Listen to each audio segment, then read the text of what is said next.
কাজ যখন করতেই হবে তখন আর ফেলে রেখে লাভ কি বলেন? কষ্ট হলেও কিন্তু সেই কাজটা তখনই করি।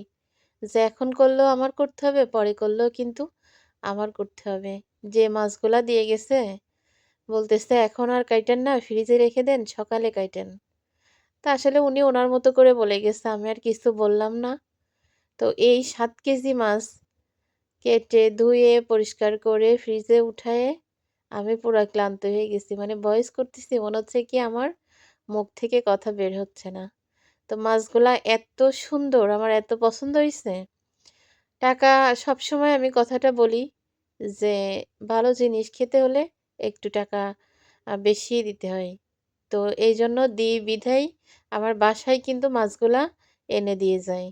জানে যে আমি বাইরে গিয়ে খুব কমই কিনি। আর কিনলে তো তখন ১০-১৫ কেজি একসাথে কিনি। আর যার কাছ থেকে কিনি, এই যে মাছ বাসায় দিয়ে গেছে, এও হচ্ছে আপনার পরিচিত লোক। এইজন্য ভালো মাছ পাইলে আমারে আগে মাছ দিয়ে যায়।